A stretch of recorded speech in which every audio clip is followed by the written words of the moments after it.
हरे कृष्णा कृष्ण कृष्ण हरे हरे, हरे राम राम राम हरे हरे। नमो विष्णुपादाय कृष्णपृष्ठाय भूतले श्रीमते भक्तिवेदांत स्वामिनीति नामिने नमस्ते सरस्वती देवी गौरवाणी प्रचारिणे निर्विशेष शून्यवादी पाश्चात्य देशतारिणे। हे कृष्ण करुणा सिंधु दीनबंधु जगतपते गोपेश गोपिकाकांत राधाकांत नमस्तुते।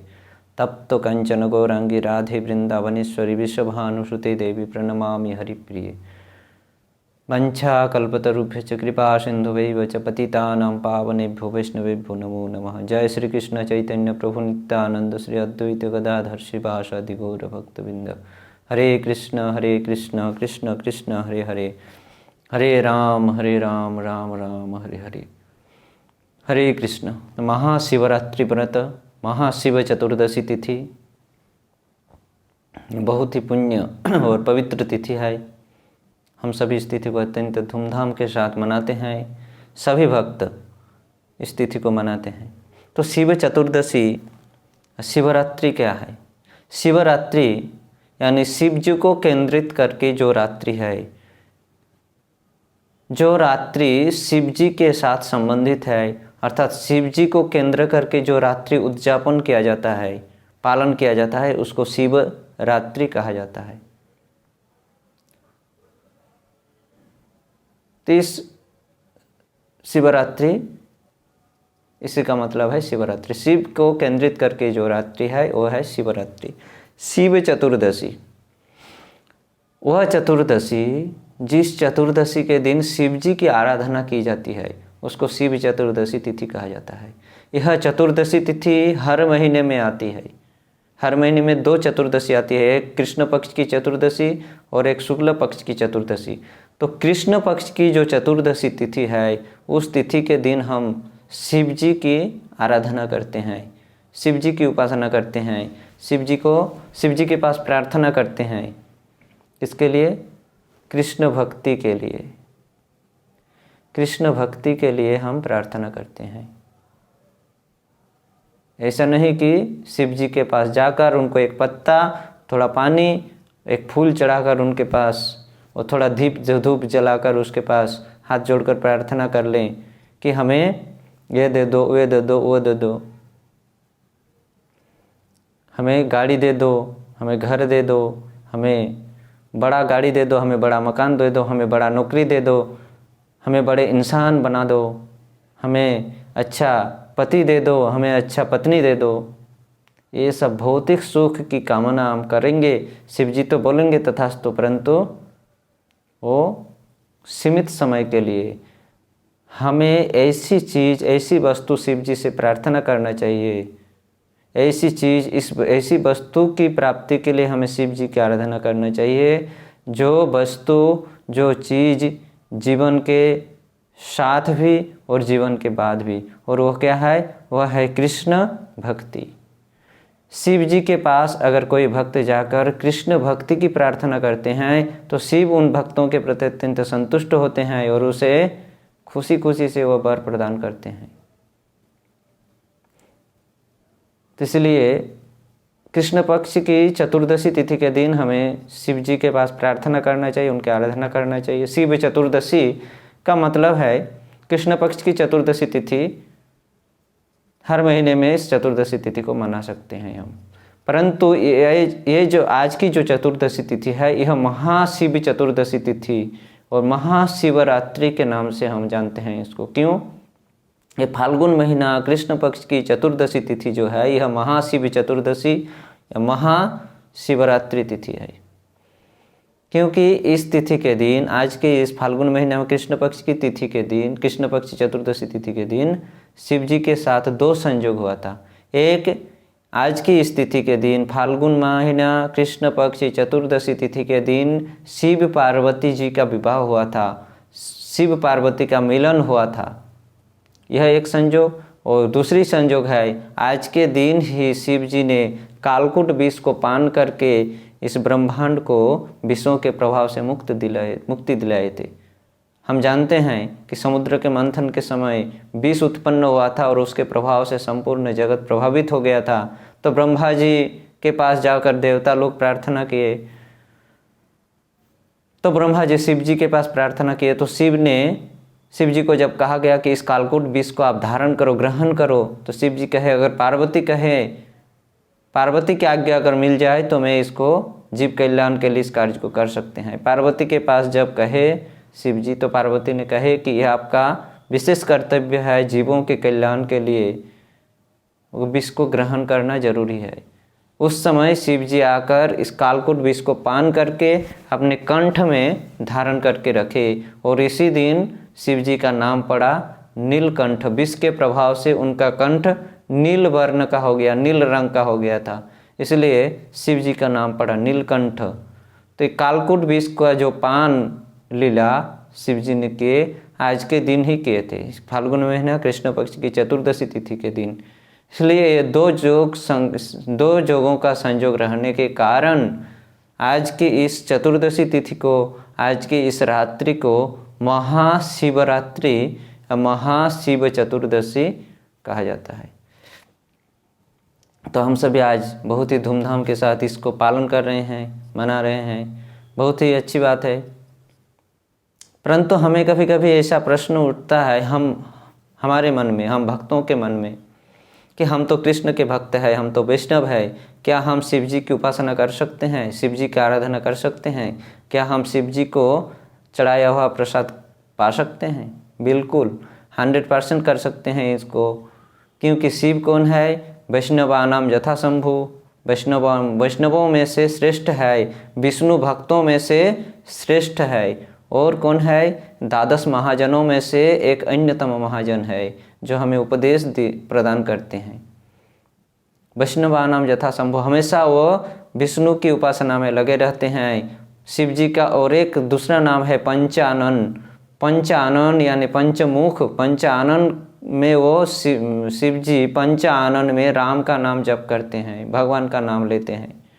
पंचानन, पंचमुख से, पांचों मुखों के द्वारा वो भगवान के नामों का जप करते हैं। तो ये महान श्रेष्ठ वैष्णव है शिव जी, इसलिए उनकी आराधना हमें करना चाहिए कृष्ण भक्ति के लिए। और शिव जी का प्रसाद हम पा सकते हैं।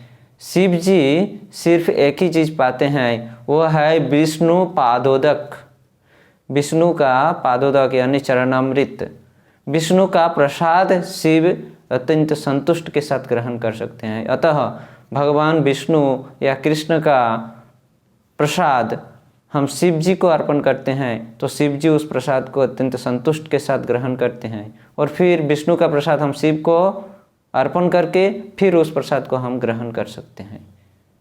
इस प्रकार से हम शिव जी का प्रसाद ग्रहण कर सकते हैं, परंतु उसके पहले हमें कृष्ण को भोग लगाकर वह प्रसाद शिव को अर्पण करना पड़ेगा, और फिर गुरु परंपरा को देकर गुरु वर्गों को वो प्रसाद अर्पण करके फिर हम उस प्रसाद को पा सकते हैं। तो ये है शिव जी, शिवरात्रि का महात्म्य। शिव जी के साथ दो संयोग है, कालकूट विष पान और पार्वती मिलन, शिव पार्वती मिलन, इसलिए यह महाशिवरात्रि, आज का दिन महाशिव चतुर्दशी है। तो यह शिव कौन है? वैष्णवों में श्रेष्ठ, वैष्णवानाम यथा शंभु, यह है कौन शिव? नहीं, इसकी व्याख्या ब्रह्म संहिता में बहुत ही सुंदर से किए हैं। ब्रह्म संहिता क्या कहते हैं? क्षीरम यथा दधि विकार विशेष जोगात संजायते न ही तथा पृथगस्ति हेतु जह शंभुतामपि तथा समुपैति कार्यात गोविंदम आदि पुरुषम तमहं भजामि। ब्रह्मा जी कह रहे हैं, हे गोविंद आदि पुरुष, मैं आपकी भजन करता हूँ, आपको नमन करता हूँ, आपको नमस्कार करता हूँ। किसको? ना उन गोविंद, उन आदि पुरुष को जो क्या करते हैं? शंभुतामपि तथा समुपैति कार्यात, जह शंभुतामपि तथा समुपैति कार्यात, किसी एक विशेष कार्य को संपादन करने के लिए शंभु में परिणत होते हैं। शंभु अर्थात शिव में परिणत होते हैं। किसी एक विशेष प्रकार के कार्य को संपादन करने के लिए शंभु या शिव में परिणत होते हैं। ठीक उसी प्रकार जिस प्रकार दूध विकारग्रस्त होकर विकार के संयोग में आकर दही में परिणत हो जाते हैं, उसी विष्णु उसी आदि पुरुष गोविंद की मैं भजन करता हूँ, ब्रह्मा जी कहा जाता है, कर रहे हैं। और क्या कर रहे हैं? संजायते न ही तथा पृथगस्ति हेतु, परंतु इन दोनों के संयोग में कोई पृथकता है ही नहीं और एक तरफ से पृथकता है ही भी। इन दोनों के शिव और ब्रह्मा, विष्णु और शिव के संयोग में एक तरफ से पृथकता है और दूसरी तरफ से पृथकता है भी नहीं। पृथकता कहाँ है ना, इसलिए दूध और दही का उदाहरण यहाँ दिया गया है इस पृथकता को समझाने के लिए। विष्णु और शिव की पृथकता को समझाने के लिए ही यहाँ पर दूध और दही का उदाहरण प्रस्तुत किया गया है कि जिस प्रकार दूध में विकार उत्पन्न करके उसको दही में परिवर्तन किया जा सकता है, या दूध विकारग्रस्त होकर दही बन जाता है, परंतु दही फिर से दूध नहीं बन सकता है। दही का उद्भव दूध से ही हुआ है, परंतु दूध तो दही बन गया, लेकिन दही कितना भी विकार करो दही को, कभी दूध नहीं बन सकता है। ठीक उसी प्रकार किसी विशेष प्रकार के कार्य को संपादन करने के लिए विष्णु शिव में परिणत होते हैं। कार्य को संपादन करने के लिए विष्णु तो शिव में परिणत हो जाते हैं, परंतु वही शिव फिर से विष्णु नहीं बन सकते हैं। यही पृथकता है। दूध दही बन सकता है, दही दूध नहीं बन सकता है। ठीक उसी प्रकार विष्णु शिव बन सकते हैं, लेकिन शिव विष्णु नहीं बन सकते हैं। तो यहाँ विशेष कार्यात, कौन सी विशेष प्रकार के कार्य को संपादन करना पड़ा? ऐसी कौन सी विशेष प्रकार के कार्य है जिसको संपादन करने के लिए विष्णु को शिव में परिणत होना पड़ा? ना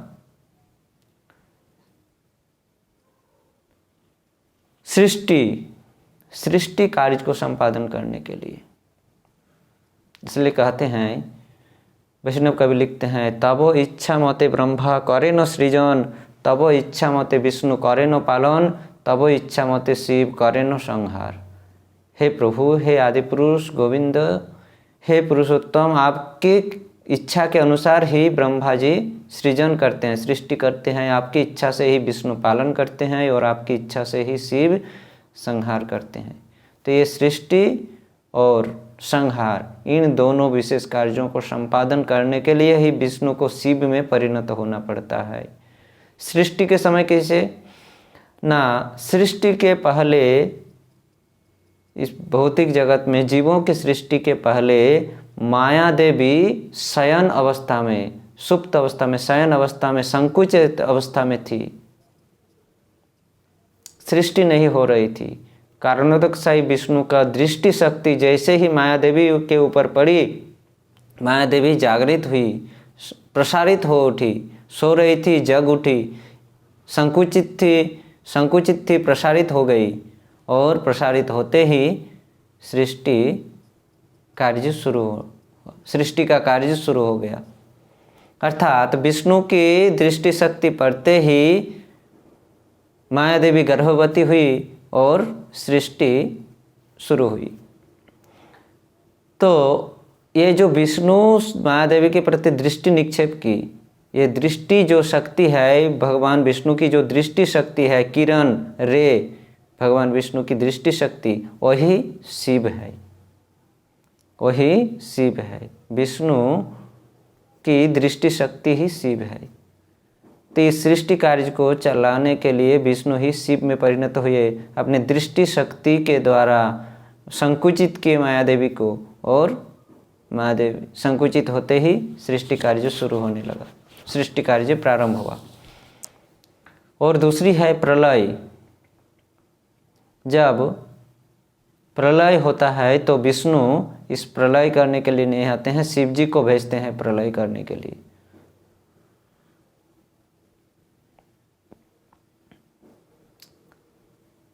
तो यहाँ सृष्टि कार्य को करने के लिए विष्णु को शिव क्यों बनना पड़ा? विष्णु तो सर्वेश्वर है, वो परमेश्वर है, सर्वेश्वर है, सर्वशक्तिमान है, वो तो कुछ भी कर सकते हैं, परंतु सृष्टि कार्य को संपन्न करने के लिए क्यों शिव जी बने?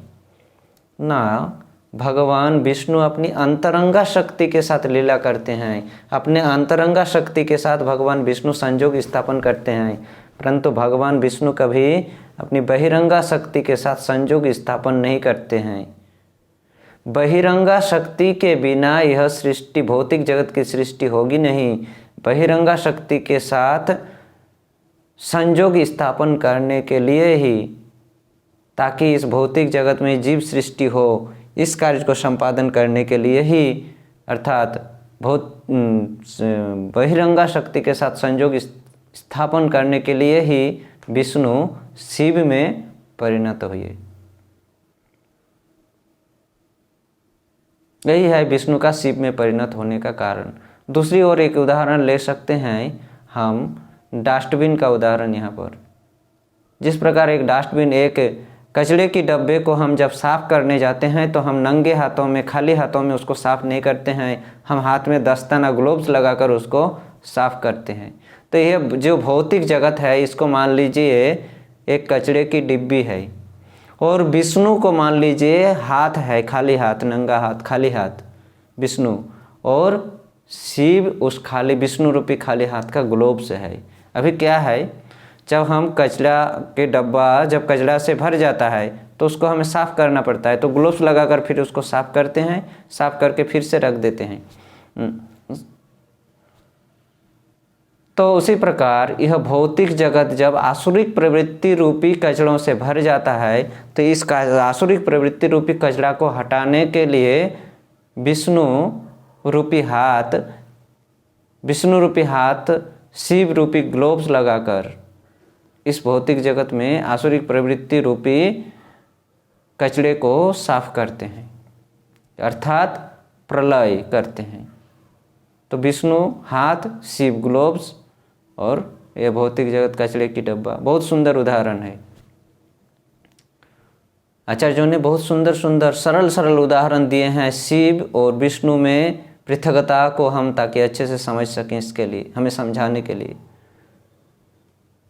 आसुरिक प्रवृत्तियों से जब बढ़ जाता है तो शिव जी प्रलय करते हैं। तो यह शिव कौन है? उदाहरण स्वरूप ये शिव विष्णु रूपी हाथ का ग्लोव्स है, जो कि ये भौतिक जगत रूपी कचड़े की डिब्बे को साफ करने के लिए आते हैं। अर्थात भगवान विष्णु स्वयं बहिरंगा शक्ति के साथ संयोग स्थापन नहीं कर सकते हैं। संयोग स्थापन करने के लिए, बहिरंगा शक्ति के साथ संयोग स्थापन करने के लिए ही विष्णु शिव में परिणत होते हैं। तो यह है शिव तत्व और विष्णु तत्व, यह शिव जी का तत्व है। इसको हमें सर्वप्रथम शिवरात्रि व्रत, शिव चतुर्दशी व्रत को पालन करने के लिए पालन करने से पहले इस शिव तत्व को हमें समझना बहुत ही आवश्यक है। बहुत ही आवश्यक है इस शिव तत्व को जानना, तभी हम सही तरीके से शिव चतुर्दशी या शिवरात्रि व्रत को पालन कर सकते हैं। या लोक दिखावा कपाल में तिलक खींचकर, पीले तिलक लगाकर दंभ के साथ हम शिवरात्रि, शिव चतुर्दशी व्रत पालन नहीं कर सकते हैं जब तक हम शिव तत्व को नहीं समझें। शिव जी है कौन, किस कारण से शिव जी इस भौतिक जगत में आए हैं, आने का कारण है, इसको जब तक हम नहीं समझेंगे तब तक हम सही तरीके से शिवरात्रि व्रत, शिव चतुर्दशी व्रत पालन नहीं कर सकते हैं। तो यह है शिव तत्व। अभी हम वैष्णव किस प्रकार से शिव चतुर्दशी को मनाएं। शिव चतुर्दशी बस शिव जी आशुतोष है, अति अल्प में वे संतुष्ट होते हैं। तो शिव आशुतोष को संतुष्ट करने के लिए सिर्फ बेल की पत्ता, बिल्वपत्र और गंगाजल, बस बिल्वपत्र और गंगाजल चढ़ाकर हमें शिव के पास प्रार्थना करना चाहिए कि आप मुझे कृष्ण भक्ति प्रदान करो। हे शंभु, हे शिव, हे भोलेनाथ, हमें कृष्ण भक्ति प्रदान करो। हमें शिव जी के पास जाकर सिर्फ कृष्ण भक्ति ही प्राप्त, कृष्ण भक्ति ही मांगना चाहिए। ऐसा नहीं कि हम शिव जी के पास जाकर विभिन्न प्रकार के भौतिक सुख, पति, सुंदर पत्नी, सुंदर घर, सुंदर मकान, सुंदर नौकरी, सुंदर गाड़ी, इत्यादि की मांग नहीं करनी चाहिए। इसकी मांग करेंगे शिव जी तो देंगे, आशुतोष शिव जी तो हमें प्रदान करेंगे, पर ये सामयिक समय के लिए, कुछ समय के लिए। परंतु हम अगर कृष्ण भक्ति मांगते हैं उनसे तो शिव जी अत्यंत संतुष्ट होकर वो हमें प्रदान करते हैं। और जिस वस्तु को प्राप्त करके हम जीवन के साथ भी उपभोग कर सकते हैं और जीवन के बाद भी उपभोग कर सकते हैं, वह वस्तु एकमात्र एक ही वस्तु है, वह है कृष्ण भक्ति, कृष्ण प्रेम। तो हमें शिव जी के पास कृष्ण प्रेम, कृष्ण भक्ति की प्रार्थना करना चाहिए।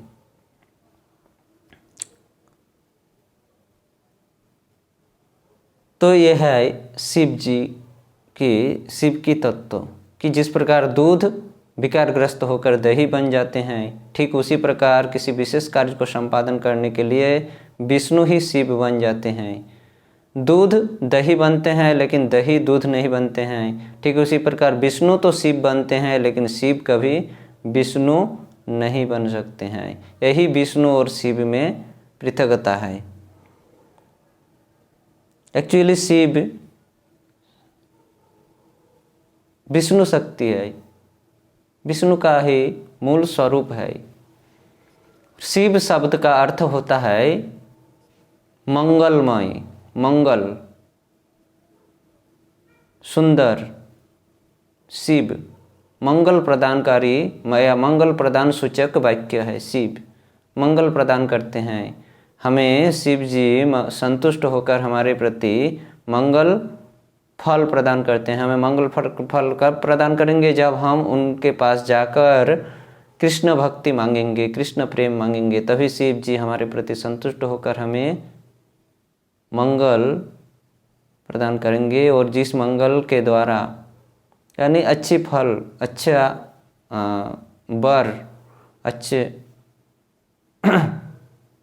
वर के द्वारा हम आशीर्वाद, अच्छा आशीर्वाद के द्वारा हम जीवन में आगे बढ़ सकते हैं, सफलता अर्जन कर सकते हैं, उसका हमें प्रदान करेंगे। तो इसलिए हमारा कर्तव्य है उनके पास जाकर प्रार्थना करना चाहिए कृष्ण भक्ति या कृष्ण प्रेम के लिए। तो आज का यह चतुर्दशी तिथि जो है यह अत्यंत महत्वपूर्ण है, क्योंकि इसके दिन शिव जी के साथ दो संयोग है। एक शिव पार्वती का मिलन और दूसरा कालकूट विष ग्रहण या कालकूट विष पान, जिसके कारण शिव जी का नाम पड़ा नीलकंठ। तो आज के दिन शिव जी को गंगा जल, बिल्वपत्र के द्वारा पूजा करके, आराधना करके उनके सामने प्रार्थना करना चाहिए कि हे शंभु, हे शिव, हे भोलेनाथ, हे शिव शंकर, हे महादेव, हमें कृष्ण भक्ति प्रदान करें, कृष्ण प्रेम प्रदान करें, ताकि हम भक्ति में आगे बढ़ सकें। आपकी कृपा से हम भक्ति में आगे बढ़ सकें, दृढ़ भक्ति हमें प्राप्त हो, कृष्ण का, गुरु गौरांग का सेवा कर सकें।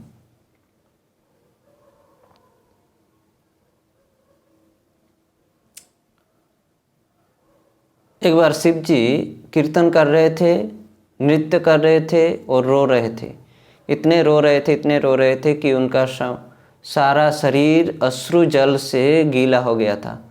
पार्वती जब इस दशा को देखा तो पार्वती जी पूछ रहे हैं, हे पतिदेव, आप ऐसा कौन सा मंत्र, किसका मंत्र जप कर रहे हो कि जिसके प्रभाव से, किसका नाम का कीर्तन कर रहे हो जिसके प्रभाव से आपका इतना अश्रु प्रभावित हो रहा है और उस अश्रु के माध्यम से आपका संपूर्ण शरीर गीला हो गया है। मुझे भी बताओ ये कौन सी मंत्र है, ये कौन सी नाम है। तो शिव जी पार्वती को कहते हैं, हे देवी, तुम राम का नाम कीर्तन करो। राम नाम का कीर्तन करते ही तुम्हारे आँखों में अश्रु प्रवाहित होगा। तो शिव जी पति की बात को मानकर राम का नाम जप करते हैं, राम का नाम कीर्तन करते हैं, जोर जोर से जप करते हैं, जोर जोर से कीर्तन करने लगते हैं। परंतु पार्वती जी के आँखों से आंसू नहीं आती है। पार्वती जी फिर कहते हैं पति देव को जाकर, शिव जी को जाकर कहते हैं, हे पतिदेव, मैं तो इतना समय तक राम नाम जप किया परंतु मेरे आँखों से आंसू नहीं आया। शिव जी कहते हैं, अच्छा तो तुम कृष्ण का नाम लो। शिव पार्वती फिर से कृष्ण का नाम लेते हैं, फिर भी पार्वती की आंखों से आंसू नहीं आती है। पार्वती जाकर पूछती है कि क्या कारण है, आप इतने रो रहे हैं लेकिन मेरे आंखों से एक बूंद भी आंसू नहीं आ रही है, अश्रु प्रवाहित नहीं हो रही है। शिव हंसकर कहते हैं, राम नाम कृष्ण नाम से तुम्हारा आंसू नहीं आया तो चलो अंतिम और एक नाम है, इस नाम को आप लो तो आपके आंखों से आंसू प्रवाहित हो। तो शिव जी पार्वती को कहे कि ये अंतिम नाम का तुम कीर्तन करो, और वो अंतिम नाम शिव जी ने पार्वती को जो दिया वो अंतिम नाम क्या था? गौरांग गौरांग गौरांग।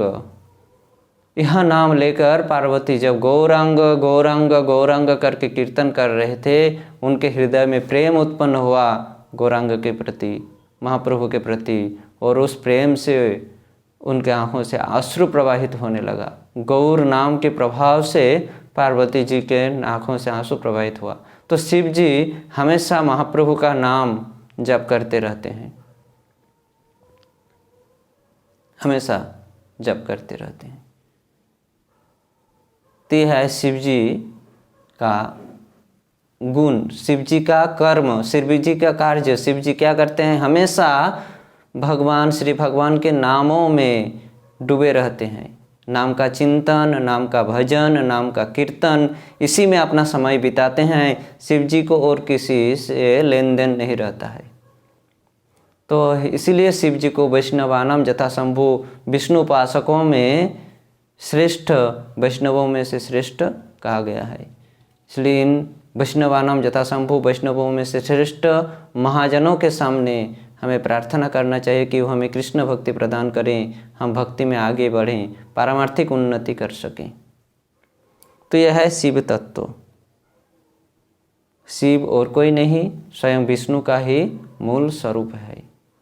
किसी विशेष कार्य को, सृष्टि और प्रलय रूपी विशेष कार्य को संपादन करने के लिए विष्णु ही शिव में परिणत हुए। और आज जो हम शिव जी की पूजा करते हैं, लिंग, शिवलिंग की पूजा करते हैं, यह क्या है ना? यह विष्णु की जो दृष्टि शक्ति वही शिवलिंग है। किस प्रकार ना? सृष्टि से पहले माया देवी सोई हुई थी, माया देवी सृष्टि से पहले सोई हुई थी। तो कारणोदकशाही ऊपर से माया देवी के ऊपर दृष्टि निक्षेप की, तो माया देवी के साथ जो दृष्टि का संयोग हुआ वही दृष्टि शक्ति ही शिवलिंग है, वही दृष्टि शक्ति ही शिवलिंग है। यहाँ लिंग शब्द का अर्थ होता है प्रतीक या चिन्ह। शिव जी का प्रतीक या शिव जी का चिन्ह, सिंबल क्या है? यह शिवलिंग। मूर्ख लोग कोई कोई कहते हैं हमें शिवलिंग की पूजा करते हुए कि देखो एक पत्थर, एक लिंग की ये लोग पूजा कर रहे हैं, वो हमें मूर्ख कहते हैं। वास्तव में हम तो मूर्ख नहीं, तुम महामूर्ख हो, क्योंकि तुम इसे जानते नहीं हो, इसके तत्व को जानते नहीं हो, न जानकर इसकी अपव्याख्या करते हो। ये जो शिवलिंग है, लिंग शब्द का अर्थ होता है प्रतीक या चिन्ह। शिव जी का लिंग अर्थात शिव जी का प्रतीक। हम लोग शिव जी के उस प्रतीक को, उस चिन्ह को पूजा करते हैं। तो यह है हमारे भौतिक जगत की स्थिति परिस्थिति, हमारे मूर्खता की पहचान। हम अपने आप को बहुत पंडित मानते हैं। अल्प विद्या भयंकरी, इसलिए बांग्ला में कहा गया है अल्प विद्या भयंकरी। पहले हमें जानना पड़ेगा वास्तविक कारण को, वास्तविक कारण जानकर फिर हमें उसके बारे में, तभी हम कुछ कह सकते हैं। वास्तविक कारण को न जानकर किसी को दोषारोप करना या किसी के संबंध में बोलना हमारा उचित नहीं है। तो लिंग शब्द का अर्थ होता है प्रतीक या चिन्ह। विष्णु की जो दृष्टि शक्ति है, जो माया देवी के साथ आकर संस्पर्श स्थापित की, संयोग स्थापन की, वही दृष्टि शक्ति ही लिंग है, यानी प्रतीक है। शिव जी का एक प्रतीक, एक चिन्ह है और दूसरा कुछ नहीं। तो यह है शिव तत्व, तो इसको अच्छे से जानकर हमें इस शिवरात्रि व्रत को पालन करना चाहिए, शिव चतुर्दशी को व्रत को पालन करना चाहिए और शिव जी के पास प्रार्थना करना चाहिए कि हम भक्ति में अग्रसर हो सकें, पारमार्थिक उन्नति कर सकें। तो बहुत बहुत धन्यवाद। शिव तत्व व्याख्या को यहीं पर विराम देते हैं। हरे कृष्ण कृष्ण कृष्ण हरे हरे, हरे राम राम राम हरे हरे, हरे कृष्ण।